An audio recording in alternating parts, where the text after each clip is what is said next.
What's up, you guys? Welcome back to the channel, and today is a very exciting day because it is Midsummer Scream Weekend.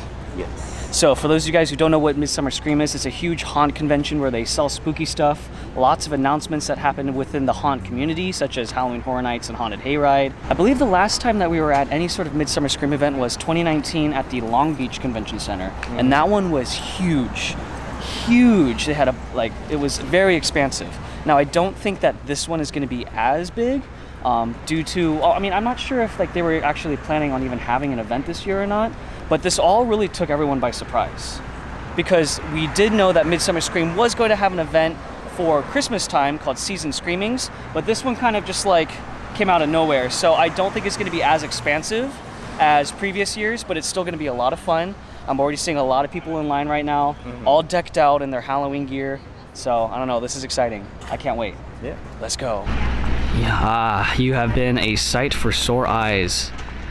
I cannot wait. We're actually going to be let in early. The general admission is lining up over there.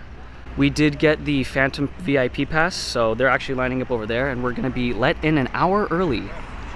So, that's exciting. Let's go get in line, guys. We are all checked in, and Arl is all decked out with his VIP pass. Yeah, it's a different color. And then we also got a pin. That's pretty cool. We are being let in, Arl. So I believe we're going into Hall C, which is this building right here. And I believe Hall A and B are over there that don't open until a little later. See, here we go. Look at this line. All the way down there. And we're not even at the end of the line. There's a lot of line behind us. Hello, hello. Welcome, good morning. Good morning. Welcome to Awaken Spirits. Thank you.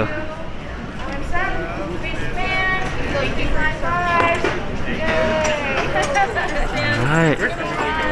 Ooh, let's see what we've got going on in here. I love that. Automatically, as soon as you walk in, we've got, silicone masks called Madness FX. These masks are very realistic. They fit on your face perfectly. The mouth will move along with your mouth, and it feels like flesh. So I don't want to touch it to get any of my hand oils. And they are expensive, but they're very high quality. So yeah, show price is $475. Retail price is $550 for this one right here. But some of these are pretty incredible. Ooh.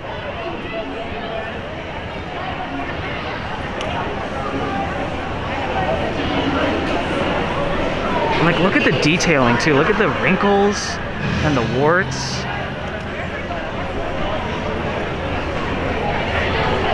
Pennywise.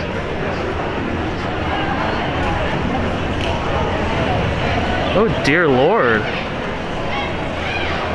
That one looks kind of like the Scary Stories to Tell in the Dark. This is. I think this is the Scary Stories to Tell in the Dark.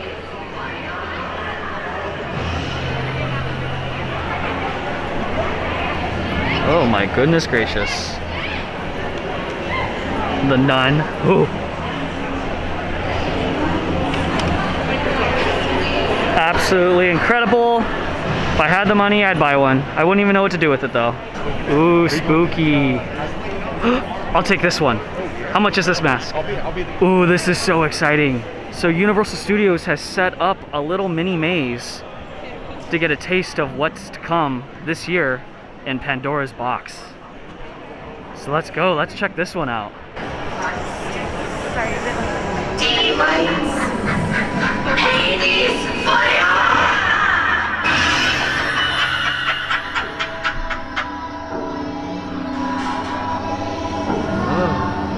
Monsters, demons, Hades, fire!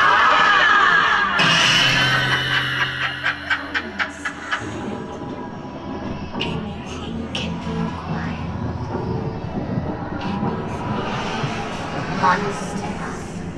Now that was cute and short and brief. I mean, they did say it was a taste of it. Yeah, just a taste. But I think now's a good time to go check out our sister's booth, Feral Cat Candles. I think they're over here. Let's go. Hello! Look at this little get up here. Oh, yes, work it. How exciting! Let's check out what we've got here for sale. Starting off with little Sam goodie bags. Adorable. Salem magnets. And I think these are probably like your best seller, you were saying, right? The cauldrons? Yeah, the cauldrons are really good sales. You know, every show is different. Absolutely love it. Get yourself a feral hat. Some beautiful bat art. Some poison apple candles. Creature candles. You want to see something really cool about the creature candles? Yeah, let me see. New design. What is cool? Ooh! It looks like the webpan. You did great. Well, I hope that you make a lot of money. So they're advertising an immersive overnight experience, and it's in Big Bear Lake, California, and that's not too far from where I grew up. And I like the setup of this booth. Very Stranger Things-esque. Hi, how are you? Oh, good. How are you? Good. This Chucky doll. Yes, this is my buddy for the day. So what is this experience? Yeah, Stranger Things is going to be 2 immersive Airbnbs out in Big Bear, California. One is going to be classic horror movie themed. The other one is Stranger Things inspired. Okay, and then if we just scan this QR code. It tells you about our email list and gets us ready for opening in October. All right, thank you so much. No problem. All right, you guys. Scan this code if you guys are interested. Art Sideshow. It's a prop museum of horror, and it's going to be opening in September. There's like a little, if it'll focus, promotional poster for it. In Montclair, California. And look at it.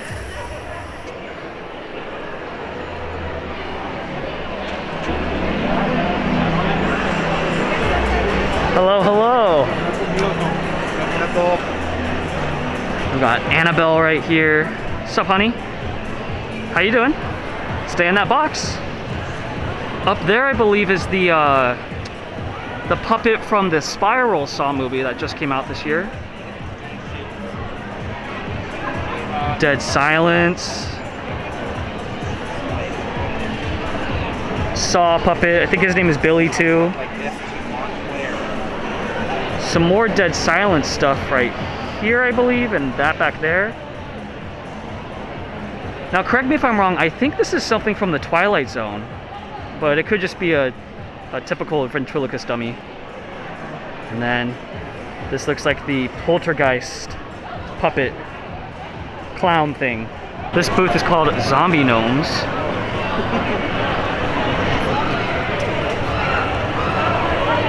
Oh, and they have a little a book, The Epic Tale of Winnick? Wyrick. And look, we're sculpting a gnome or a gnome house. No, he's consumed a mushroom. Consumed? Oh, I see. I can see it. Now he's kind of tripping balls. Yeah. Very cool. Oh no, they're eating a flamingo. Ooh, this booth sells blankets. Oh my goodness. Yes. Happy scissor hands. Can I? Here, let's. Sublimations on the top. Ooh, it's nice, It's guys. sublimation, and we have fleece on the back. A lightweight. Ooh. Oh look, they have. Is that The Shining? Yeah. Excellent. The Nun over here. Some more monsters. Michael Myers. House of a Thousand Corpses. I think that's Captain Spaulding. If I'm getting that wrong, sorry. Elvira. What? This is their best seller, and they can't ever keep it in stock. This is their best. All, like horror and Disney like crossover. This is adorable. I might actually. Disney style horror villains. Pennywise. Look how cute the Michael Myers is. Honestly, I think I might get this one, Mike. You want it? I love the Jack Torrance though. I know, that's the one I saw the first. That's the cutest thing I've ever seen. Let's showcase the whole blanket that Arl just bought. Perfect. So this booth is called the Grey Phantom Designs. And they actually, if you guys remember, last Halloween we visited one of their home haunts. It's called the Grey Phantom, inspired by the Queen Mary. and they did a great job. We'll put a link in the video down below in the description so you guys can check it out. But they also sell things that you can just kind of have around the house, like plant holders, pots. They have a Halloween Kills inspired mask, which is pretty incredible. And some Predator stuff going on here. Some statues. Oh my gosh, what is this? What is going on here? Oh, I love it. Little Shop of Horrors.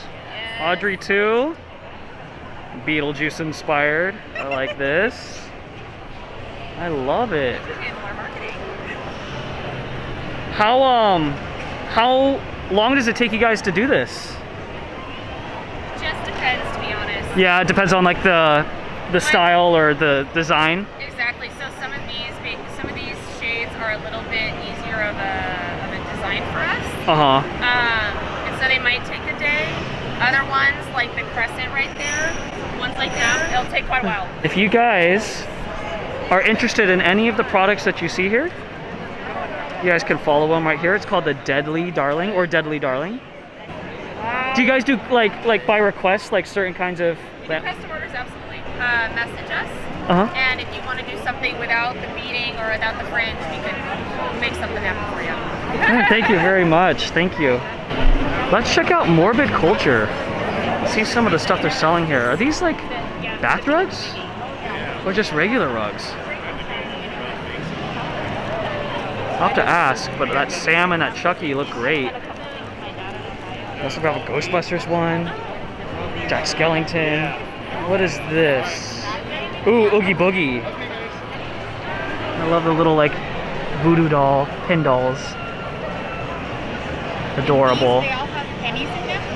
Oh. And what it is we call them lucky pucks. And because we point pennies up, all day long we have good luck, so we pick them up and we actually put them in there. I love. See him over there. The only one with the key. Oh, like a Key holder, yeah. Oh, that's really cool. How much are these? 25? Yeah. We've been wanting a key holder for a long time, and I think this is perfect. This is the one. I think you picked a good one. I do too. We've been wanting one for a while. I'm down $25, but you're down 70, so I have some catching up to do. I mean, there's always that lamp you can get, Mike. 150? I know, but we just adopted a kitten, and I just feel like the kitten will absolutely destroy it. But our older cat will be fine. Yeah, I mean, the older one will just be like... Hello. The next booth we're looking at is called Petals and Poison. And we're actually going to have the people who make these products talk more about it right now. Hi, I'm Naya and I'm at the Petals and Poison booth. So our company specializes in teas, hot chocolates, we have infused sugars, we even have some jewelry over here. We have different collaborations with brands like Little Ghouls and Lively Ghosts.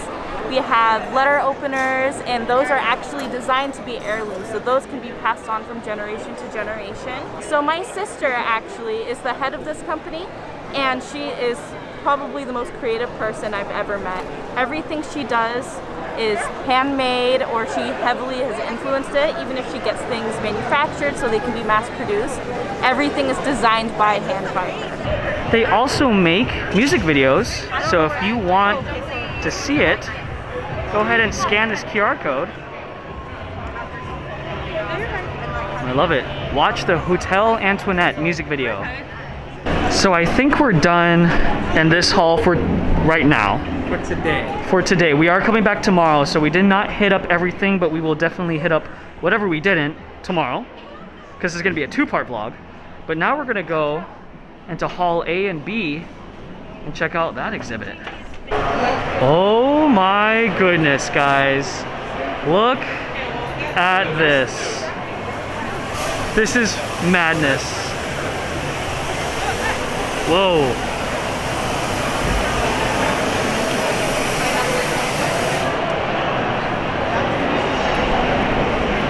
Hey look, they have the Home Depot skeletons here. Reign of Terror, haunted house.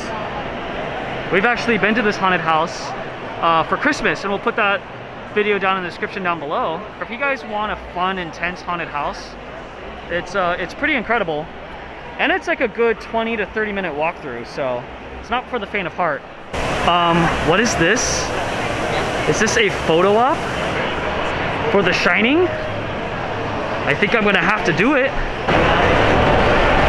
All right, Arl, you know what to say. Say it. All work and no play makes Arl something. Or here's Johnny. There's almost so much I'm like a little overwhelmed, I'm not gonna lie. I'm very drawn to that mask up there. Ooh, let's check that out.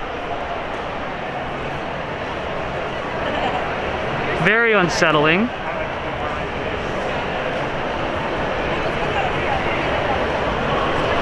Some great costume designs here.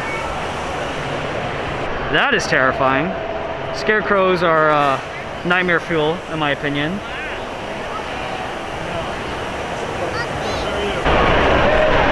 Now what? I see the giant marshmallow man from Ghostbusters. Let's go just head towards that way. Find a way through the crowd here. This is great. Oh my gosh.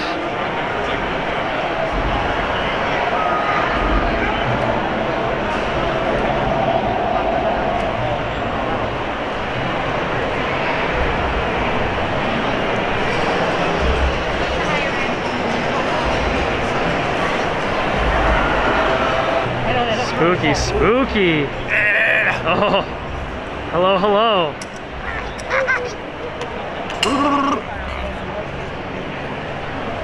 We got some guy on stilts over there.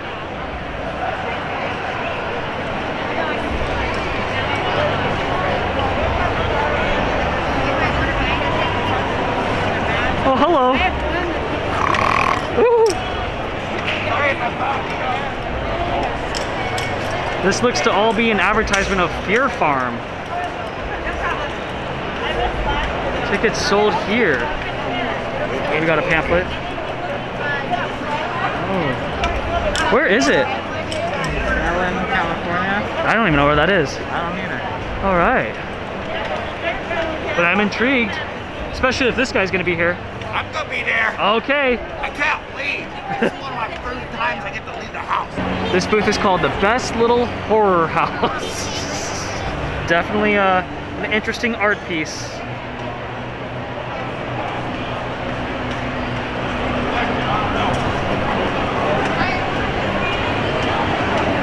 I mean, my word.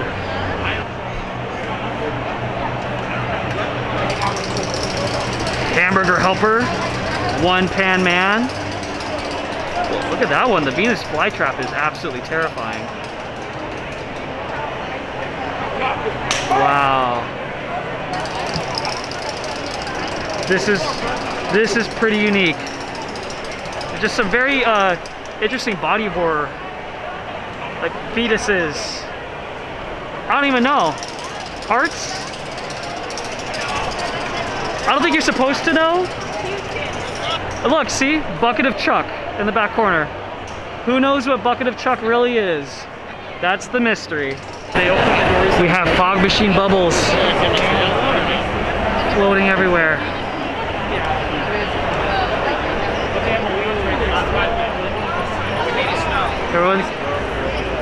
There's one right here.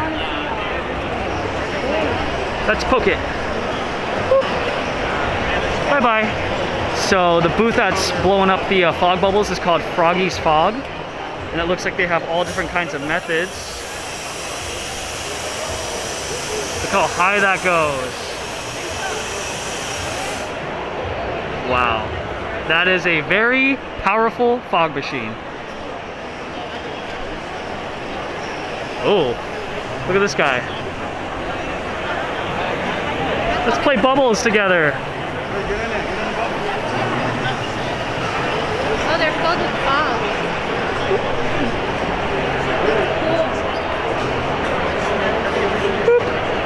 This is fun. As per usual, LA Haunted Hayride has set up a gorgeous photo op. And if you guys want a chance for a free ticket, you guys could just scan this code right here. And you might get one. you do it, Arl? Yeah. Oh, unfortunately. Oh, it tells you right away if you won or not? Oh, let's try it. But I got 20% off, so. Okay. Let's see if I win.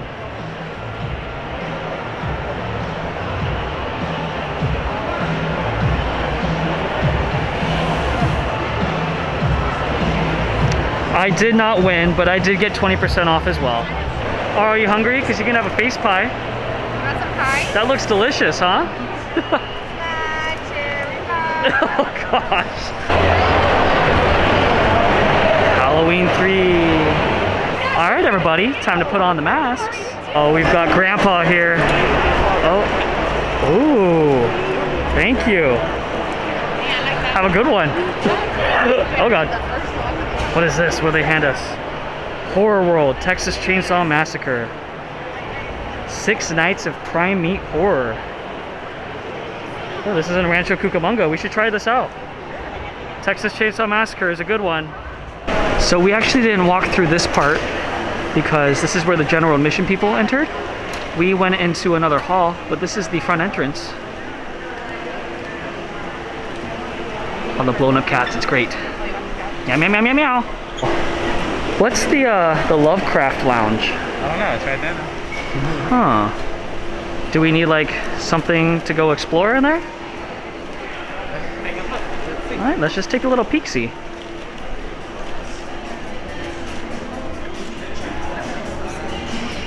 Oh.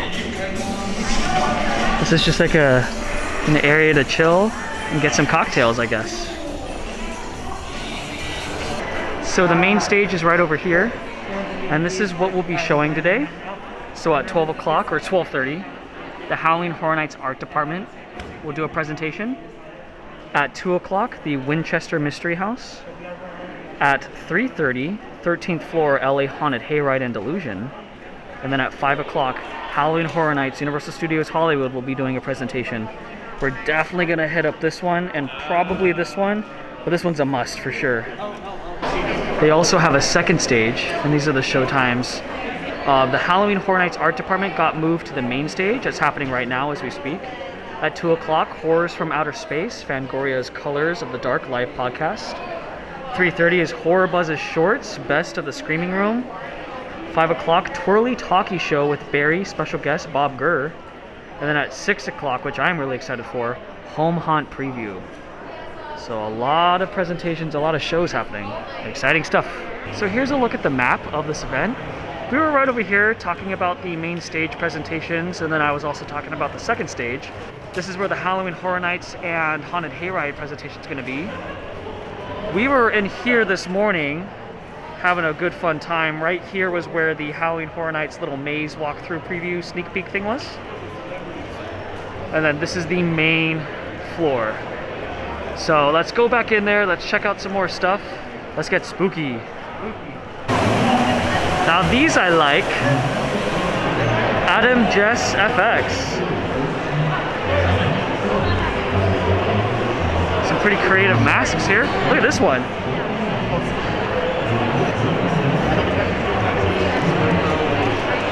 Yeah, some of these are pretty grimy. Look at that.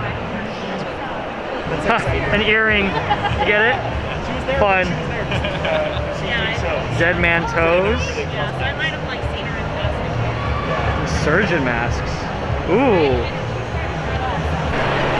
This booth is Haunted Orange County Paranormal Tours and Events, and we've done multiple tours through this company. All have been very fun, very history oriented. So if you guys want to check those out, I think we did the Black Star Canyon one, we did the Fairhaven Cemetery tour, and then we did the Old Town Orange one. Yeah. All were good in their own way. So. Downtown Santa Ana one. Oh yeah, we also did the Downtown Santa Ana one. Oh. Oh.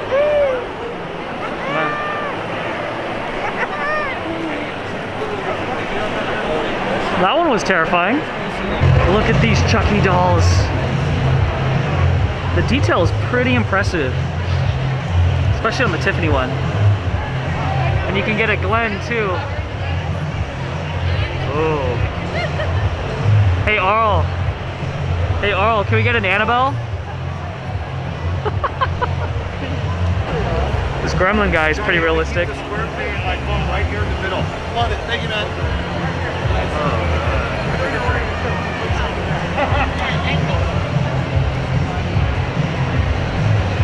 Look, there's the Halloween Kills mask. This one's supposed to come out this October. This booth is called Six Soaps. I mean, look at this. How cool that is. What?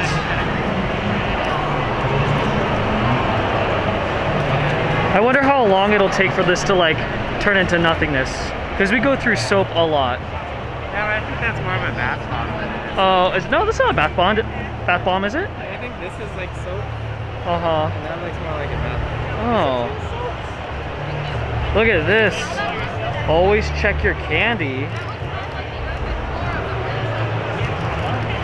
They have math potions. Part bath soap, part bath bomb. Look at this soap. The detail is impressive. It's just relief squishies.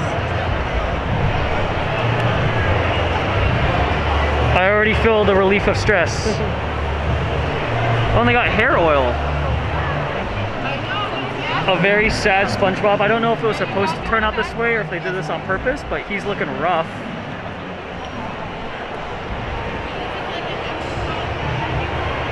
So these are all bar soaps.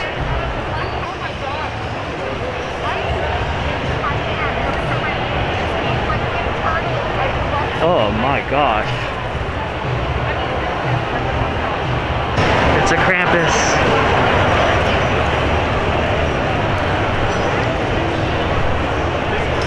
What's in his basket?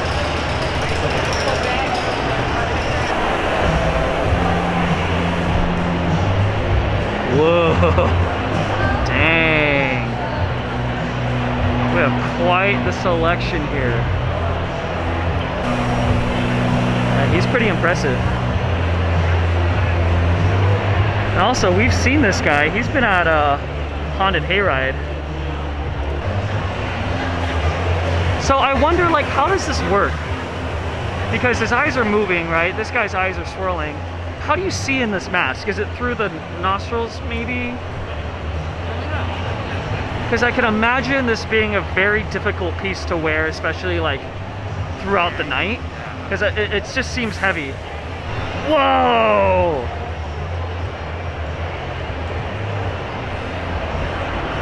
Wow. Oh, and look, it comes with the hands too. This is incredible.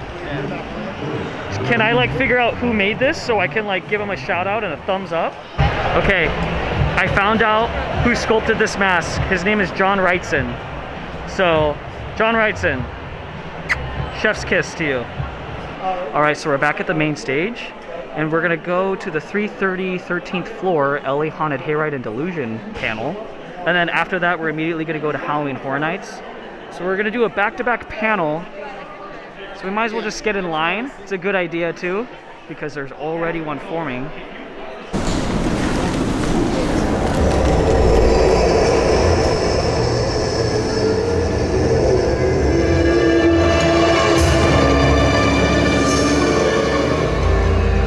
Welcome to Awaken the Spirits, LA Haunted Hayride and Delusion. Two names that are loved by haunt fans across Southern California. While two very different experiences, they are now part of the 13th Floor Entertainment family. We are excited to have key members representing each company here today to share their Halloween plans with all of you. Please welcome to the stage CEO and founding partner of 13th Floor Entertainment Group, Chris Stafford.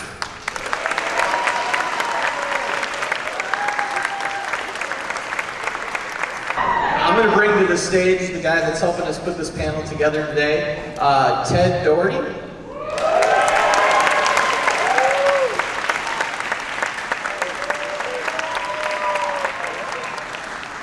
We wrote some really cool intros. I don't have them in my head, so I'm winging this. I'll let you pick up the next two. How about that? Sure. Yes, I'm Ted. See how that works? It's so good to see you. Hi, I'm the writer and live entertainment director for the LA Haunted Hayride. Next up, I would like to bring out my dear friend, the creative director for 13th Floor Entertainment Group, Mr. John Cook.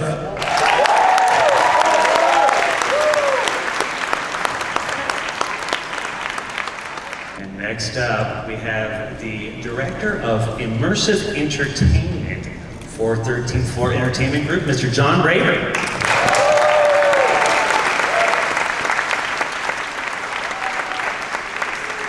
13th Floor Entertainment Group is the largest haunted attraction production company in the world.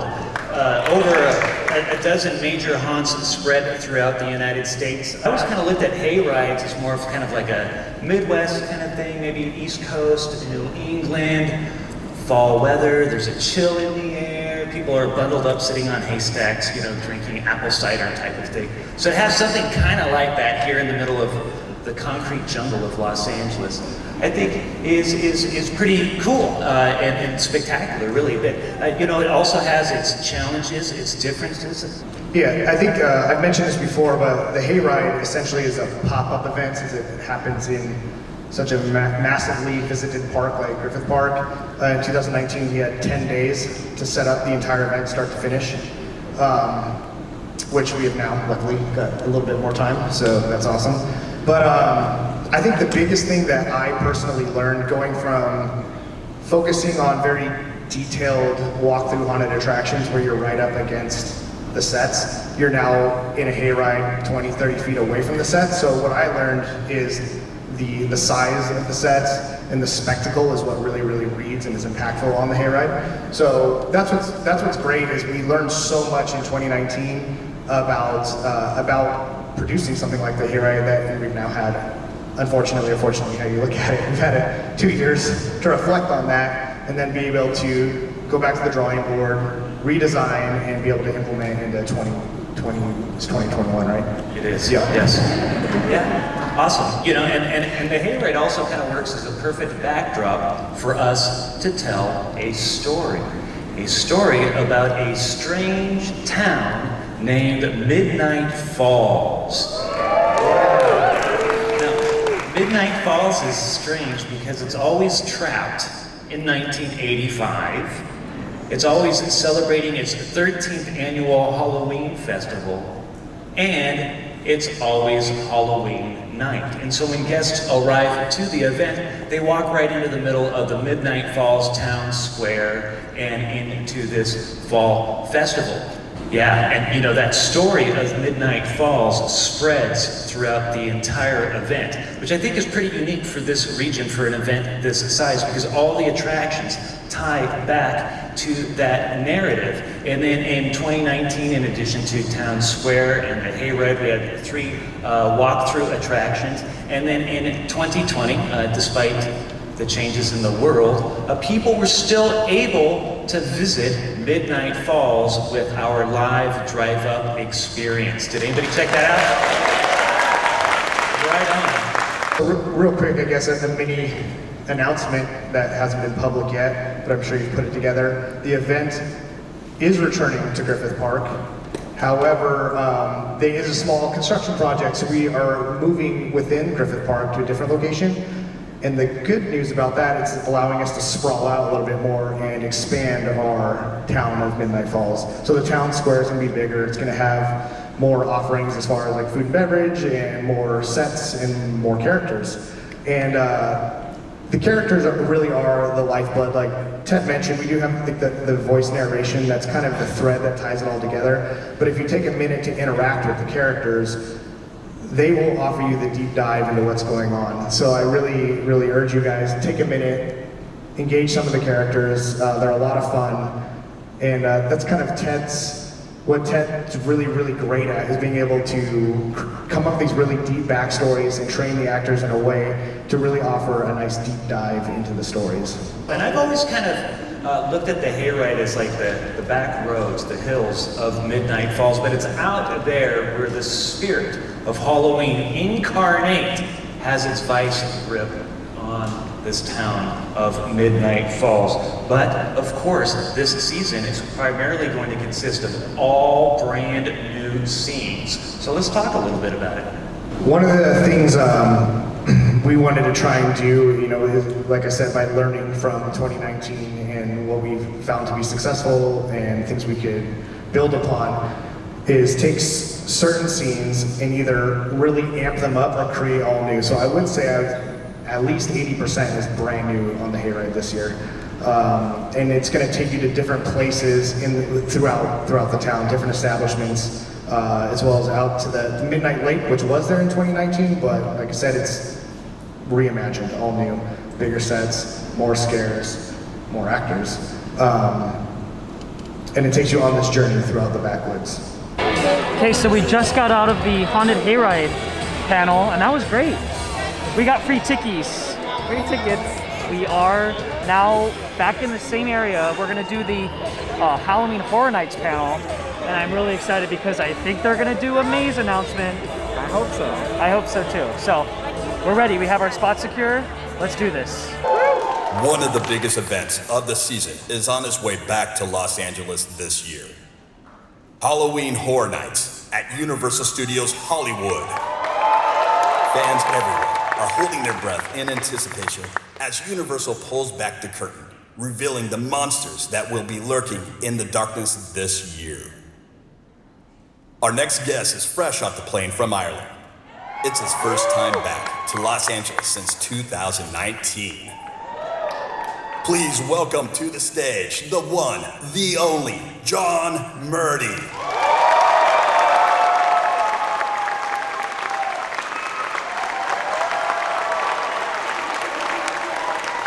This is the most people I've seen in one place in like 2 years.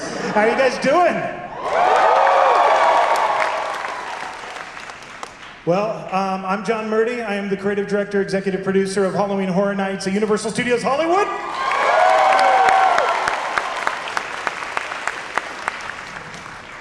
And today, what I thought I'd do for everybody is I'd give you a deep dive into one of the mazes that we're doing for this year's event. I brought along a lot of goodies, stuff that nobody has seen, stuff that nobody has heard. I thought we'd also maybe make an announcement. That's cool. So when I got to a place where I could start creating and producing my own stuff, my mission in life was always to bring the monsters back to Universal Studios Hollywood, back in the old days with House of Horrors, the walkthrough attraction we had, and everywhere, every project I did, I tried to find a way to squeeze the monsters into it. But honestly, I resisted doing them at Horror Nights for many, many, many years. And honestly, I just didn't know how that would be received, and that's the reason we didn't do it going back to the oldest days. You know, we didn't do the first Universal Monsters proper maze until 2018. Because I love these characters so much, that, I was just terrified that if we did something and you guys didn't dig it, I would just be crushed. That would be it. I would just walk off into the sunset. But luckily that didn't happen. Universal Monsters 2018 was by far one of the fans' most, favorite mazes of all times. There's the key art. And the Bride of Frankenstein had a role in this maze as well. In the 2018 maze, we had the idea that Dr. Frankenstein was in such a hurry because as you were going through the maze, you went and saw all the villagers out in front of the ruined castle with their pitchforks and torches. So he's in a hurry and he's trying to assemble the Bride of Frankenstein, but he's running out of time. So we did her as a disassembled creature, which looked like this. And then I had a vague idea that we would do Frankenstein meets the Wolfman in the next year if the first one was successful. But that's as far as we planned it. We didn't plan it very far. So in 2019, we did Frankenstein meets the Wolfman. And the bride had a role in this maze as well. The idea here is that the castle burned down and she was completely torched. So now she was still alive, but she was a disassembled, charred to the bone, corpse. And this proves that we didn't have a multiverse. Because now we have the Bride of Frankenstein lives. And somebody asked me early on, they're like, well, what are you going to do? Because, you know, in your last maze, she was charred and she was lying on the table, you know, disassembled. And I'm like, yes, but you're not applying horror movie logic. Horror movies don't work like that. You can, you know, blow up Michael Myers at the end of Halloween 2 and he comes back just fine.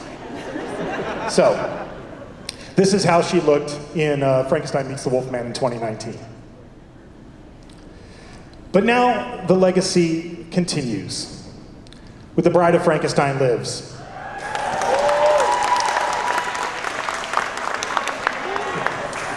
And I am very, very proud to say that once again our good friend Slash is doing an all-new original score for this maze.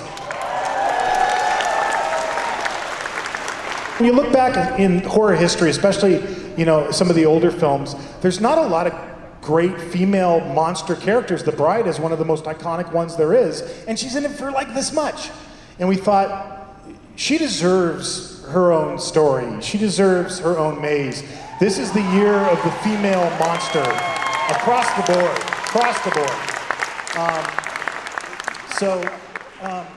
as we started to get into this, we had the challenge, of course, if you're telling an original story, which this is us creating a sequel, you know, that never existed. In essence, that's what it is. So you have to think about how you do that storytelling-wise in the context of a maze, because a maze is a lot different than a movie or a TV show. We can't just stop and do, you know, a bunch of dialogue in the middle of it. You know, it's loud, it's a chaotic environment. Early on, as Chris and I started talking about this, I kept coming back to Mary Shelley's book, you know, from, I believe, 1918, when she wrote the original Frankenstein, which actually included the Bride in it. It is part of the book. And I thought, well, this would be cool if this was like, you know, a book that came out later that nobody knows about. And the other thing that was a big inspiration is an artist named Bernie Wrightson. Do you guys know who Bernie Wrightson is or was?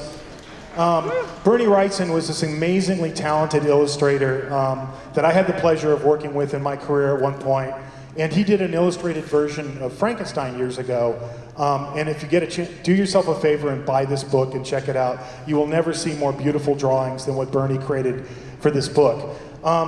So we wanted to kind of combine that idea of a book, and what you're looking at, this is the actual facade for the maze. We created a giant old Victorian book that's open to the title page, and the reason it's a little bit off-center on the side where you see the black and white images is because the door is in the middle. So we wanted the book open to the title page. A lot of books from this era, they would always have this type of, you know, layout and artwork. So we wanted you to literally walk into the story, and we wanted to use that idea of a book or chapters as a reoccurring transitional element that we would, you know, that you'd encounter as a guest as you walk through the maze, both with imagery, with pictures, with a little bit of writing, and also with voiceover, because in this maze, the bride talks. So this moment captures the end of Bride of Frankenstein, 1935. We belong dead. The monster has just thrown the switch. The explosion's gone off, the castle is starting to crumble, and you can see the bride in the distance. But then when you go into the maze, I'll back up for a second, I mentioned the bride speaks. So in her voice, we hear her out front as you're waiting to go inside. She says, "My story begins where his story ended, but monsters never truly die."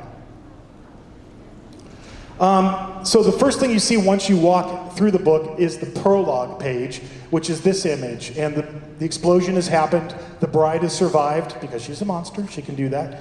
But the monster has been trapped underneath all this rubble, and his legs are completely shattered. And she sees him, and the prologue is called "Something Survived." And then she has to make a decision. And the decision is, does she save the monster or not? And she decides to save him, and the reason is because even though she got a little freaked out and screamed at him, he's the only one in her short life that showed him any kindness. So she decides that she has to save him. So this is the first time she finds a voice and says something. You see that prologue image, then you walk inside, and then we reproduce that scene three-dimensionally for you. You see the monster trapped underneath the huge pillars, and the bride is trying to free him, and she screams primally, and the scream turns into the word "dead." So the monster is almost devoid of life at this point. The next chapter is called "Saving the Monster," and at this point, You see the bride, and she's got the monster over her shoulder, and she's carrying him through the woods. You can see the smoldering castle away in the distance, but you see something else in the foreground. You see 3 figures. And then the bride in this scene, she goes through 4 different costume iterations and some makeup iterations throughout the course of this maze, because we're telling this story of her adventure from going from the beginning, or I should say the end of Bride of Frankenstein, to her assuming the role as doctor at the end of the maze. So each of these iterations has a different wardrobe touch. So this is her traveling cloak look. You can see by her costume that she's, the whole one side of her costume is badly burned, and her face, she's got this horrible scar from the fire. And she says, I had to save him, but the world outside the castle walls was full of monsters. And what monsters is that? Humans. The Brides of Dracula from 1931.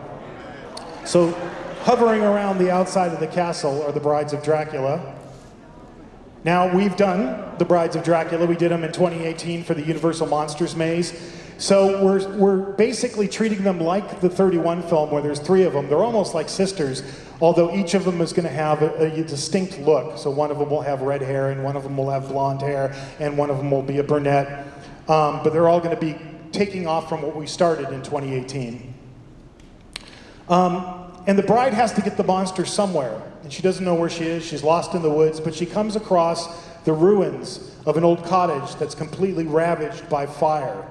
And it's a throwback, and there's a couple of throwbacks in this maze, nodding back to 1935 and the classic film Bride of Frankenstein. This is the old blind man's cottage, but he's long gone. It's a charred wreck. As you remember, at the end of that scene, it all caught on fire and Frankenstein went running.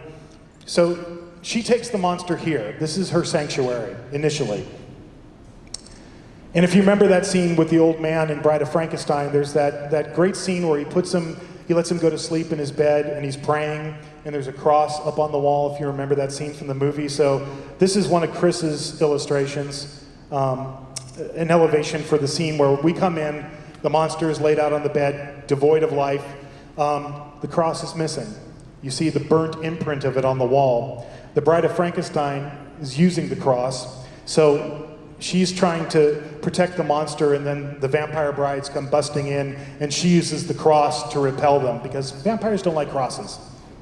And we're building this special effect hand-propped cross that has like burning embers in it and everything, so she can activate it when she does her action in the scene. But then she takes that cross and she sharpens the ends of it and turns it into a cross/stake.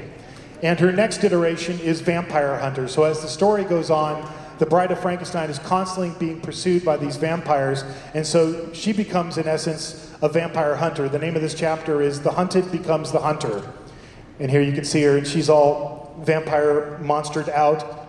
In fact, this is her costume. So she's got like a leather bandolier with all of these little cross stakes that have been sharpened into vampire stakes. She still has the remnants of her original gown, but it's been shortened. And each time we see her, she takes a different step forward onto her journey of becoming empowered and becoming the Doctor. And in this point, she says, I hunted them and others like them across the land and across the years, for they held the secret to eternal life. So the Bride of Frankenstein in this maze is trying to figure out what she can do to bring the monster back. And she eventually realizes that the secret to life is in the blood of all these vampires, right? Because vampires live forever. They have eternal life. And like Dracula says in 1931, the blood is life. And so she realizes that she needs to harvest the blood of these vampires in order to bring the monster back to life. So there's a lot of killing that takes place at this point. But we needed a place for her to go to once the cottage is overrun. I think a lot of you guys know I don't live in this country anymore. I live in Ireland. I have since 2017. One advantage to me living in Ireland and going back and forth is I'm always driving around in Ireland. You could just turn a corner and it's like, oh, look at that 800-year-old ruined church, and taking pictures, and I'm sending it to Chris all the time. I go to graveyards a lot. Take pictures of old graves and go, oh, this would be awesome for this scene.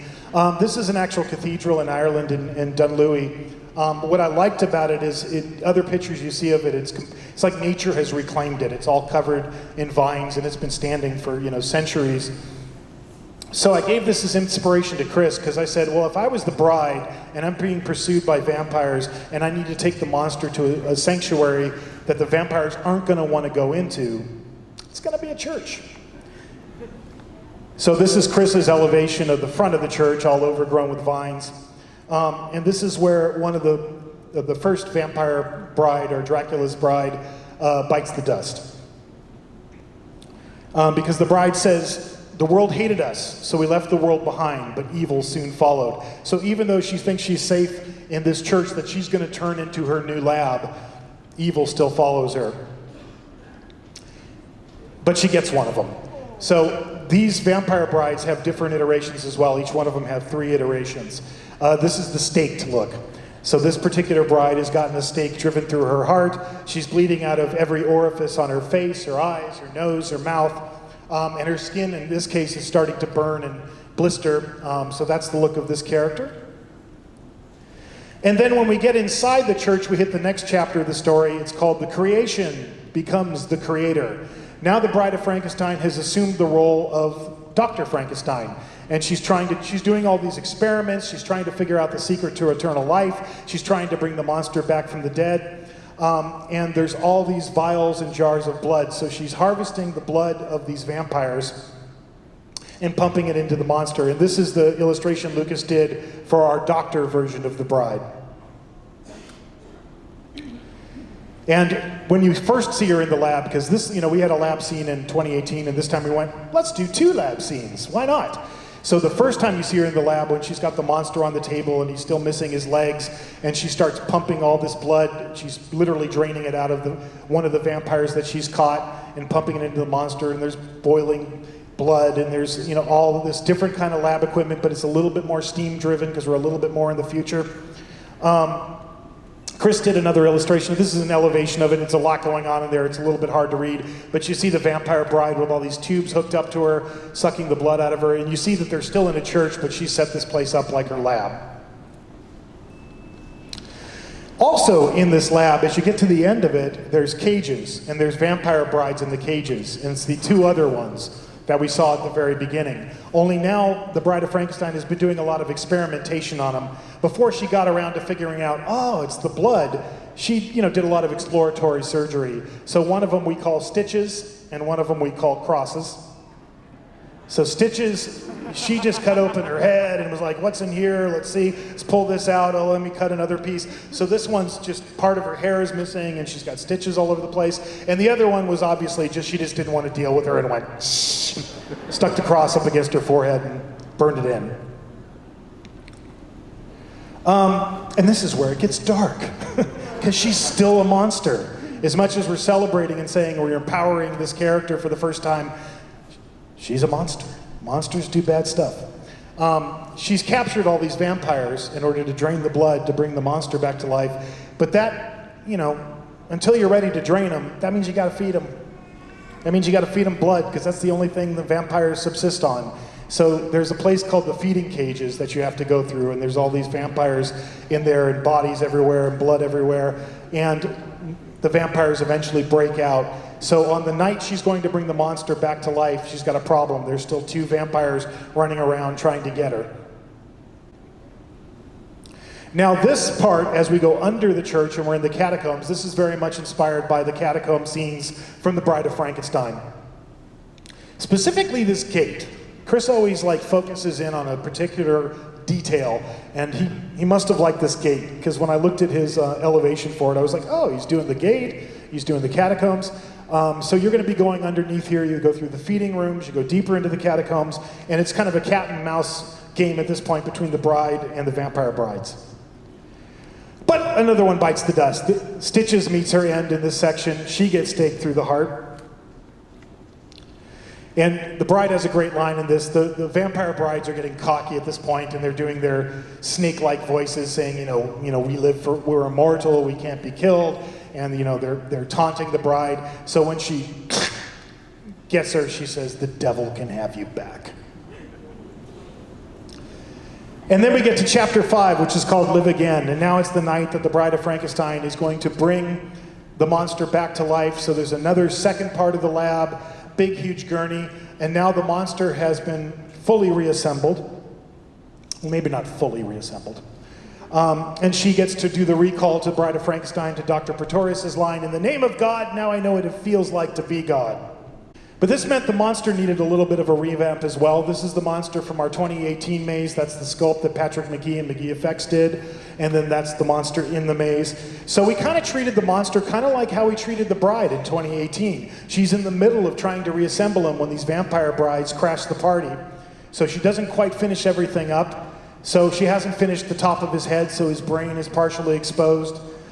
Some of the electrical bolts have been replaced by catheters in places that you can hook up the blood. And we made him a stilt walker, so he's 8 foot tall.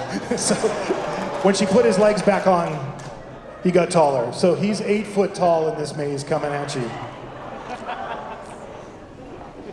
And of course, once she throws the switch and brings him to life, she gets to say the classic line from the original Frankenstein, "It's alive."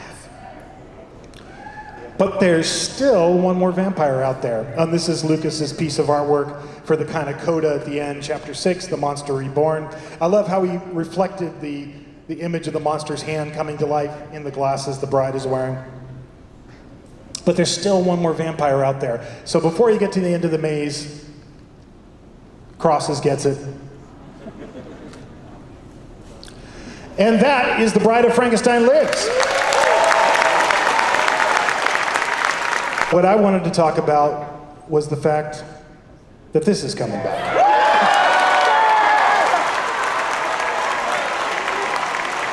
Terratron is going to return for Halloween Horror Nights 2021. All right, I'm not gonna lie, we're tired. Yes. Very tired. We've been up early. It's been a very action-packed day, and that's gonna be it for day 1 of Midsummer Scream: Awaken the Spirits. Yeah. We are coming back tomorrow. There's a lot of things that we did not do, that we couldn't even get to, so we've really just kind of scratched the surface of what this event is. So tomorrow we're gonna try to do everything else that we weren't able to, but this was a great day for like a haunt enthusiast. Yeah. Mainly because they had wonderful stuff. We've bought quite a few things, and we didn't even show you everything. But 2, we've got 2 amazing panels that announce some very interesting details about upcoming haunts. So the Haunted Hayride one, what we took away from it is that it's going back to Griffith Park, which is extremely exciting because I feel like Griffith Park just lends itself well to, like, I don't know, the ambiance, the spookiness of like a hayride. Not that the drive-in was terrible, but you know, I want my classic haunted hayride. So. Yeah, and it's exciting that that's actually coming back. They're not doing a drive-through this year. They're actually doing a hayride. And from what John Cook said, who is basically like the creative director of this event, 80% of the hayride is going to be all new scenes, new sets. So that's going to be nice and fresh. And then, skipping forward to Halloween Horror Nights, we got quite a few announcements and a sneak preview of the Bride of Frankenstein Lives maze. Terratram is coming back. Overall, this was a fantastic day. I can't wait to come back tomorrow and check out the rest of the things that we weren't able to hit up. And we have to not spend so much money. Yeah, we're gonna have to scale back a little bit. We need to chill. We need to chill. So tomorrow, we've seen all the things. We don't need to buy anything. I'm happy with the things that we did buy, but damn. Damn, okay? Let's just calm down. So thank you guys very much for watching this video. Please stay tuned for day 2 of Midsummer Scream: Awaken the Spirits. We had a great time. It's great to be back during the Halloween season. And thank you guys for taking the journey with us. So please subscribe if you guys haven't. A like is always appreciated, and we'll see you guys in the next one.